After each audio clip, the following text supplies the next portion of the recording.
అందరికీ నమస్కారం.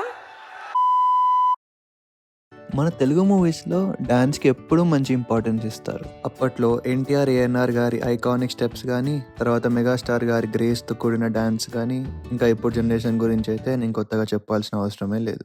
బట్ ఈ మధ్య కాలంలో కొన్ని సాంగ్స్ చూస్తుంటే ఆ డాన్స్ మూవ్స్ చాలా డిస్టర్బింగ్‌గా అనిపిస్తున్నాయి అండ్ చాలా ఆడ్ ఉన్నాయి. అవేంటో వాటి సంగతేంటో చూద్దాం.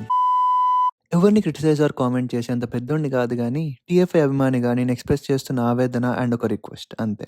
ఐటెమ్ సాంగ్స్, రొమాంటిక్ సాంగ్స్ అనేవి మన టాలీవుడ్‌లో ఎప్పటినుంచో ఉన్నాయి. బట్ ఎప్పుడు ఎలాంటి ఇష్యూస్ లేవు వాటితోటి అండ్ ఎక్కడ కూడా అవి మనకి ఓవర్ ద టాప్ అనిపియవు. ఐటెమ్ సాంగ్‌కి గానీ, రొమాంటిక్ సాంగ్‌కి గానీ ఒక థిన్ లైన్ ఉంటుంది. ఆ లైన్ దాటితే ఆ సాంగ్ వల్గర్ అయిపోయి బి గ్రేడ్‌కి పడిపోతుంది. చిన్నగా ఐటెమ్ సాంగ్స్‌లో అయితే ఎక్స్‌పోజింగ్ పెరుగుతూ వచ్చింది and somehow we normalised it. కానీ ఇప్పుడు ఎక్స్‌పోజింగ్‌తో పాటు డాన్స్ మూవ్స్ కూడా చేయి దాటేస్తున్నాయి. బట్ ఈ మధ్య వచ్చిన సాంగ్స్ చూస్తే రీసెంట్‌గా 'మిస్టర్ బచ్చన్‌లో' ఈ సాంగ్ డాన్స్ స్టెప్స్ చాలా డిస్టర్బింగ్‌గా ఉంటాయి and completely out of the place.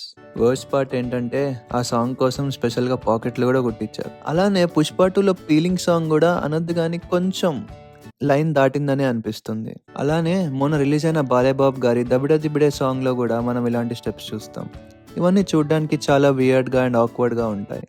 అయితే ఇలాంటి డాన్స్ స్టెప్స్ మన టీఎఫ్ఐలో ఎప్పటినుంచో ఉన్నాయి. బట్ చాలా రేర్‌గా ఉండేవి. కానీ ఈ మధ్య మాత్రం చాలా ఎక్కువగా కనిపిస్తున్నాయని చెప్పాలి. ఇలాంటి వాటి వల్ల మనకి బ్యాడ్ నేమ్ వస్తుంది అండ్ తెలుగు సినిమా అంటే ఇలానే ఉంటాయి అని ట్రాల్స్ కూడా వస్తున్నాయి. అయితే మూవీ మేకర్స్ ఇలాంటి స్టెప్స్ వల్ల మూవీకి క్రేజ్ వస్తుందని పెడుతున్నారేమో కానీ ఇన్ఫాక్ట్ మూవీకి ఉన్న వాల్యూ అయితే తగ్గుతుంది. అండ్ మనం జస్ట్ కొరియోగ్రాఫర్ని టార్గెట్ చేసి బ్లేమ్ చేయలేం. ఎందుకంటే ఆయన కంపోజ్ చేసిన స్టెప్స్ ని హీరో, డైరెక్టర్, ప్రొడ్యూసర్ అందరూ చూసి యాక్సెప్ట్ చేస్తేనే అది మన దాకా వస్తుంది. సో దీనికి అందరూ ఈక్వల్లీ రెస్పాన్సిబుల్ అండ్ ఒకరి మీద బ్లేమ్ వేయడం కూడా కరెక్ట్ కాదు. అయితే మూవీ మేకర్స్ ఇవన్నీ ఆడియన్స్ కోసమే పెట్టామని, వాళ్ళని ఎంటర్టైన్ చేయడం కోసం పెడతామని అంటుంటారు. సో నేను చెప్పాలనుకుంది ఏంటంటే మేము టీఎఫ్ఐ బానిసలం సార్. మూవీ యావరేజ్గా ఉన్నా చాలు ఎగబడి చూస్తాం. సో మమ్మల్ని థియేటర్ రప్పియాలంటే ఇవేం వద్దు, మాకు మంచి సినిమా తీయండి చాలు.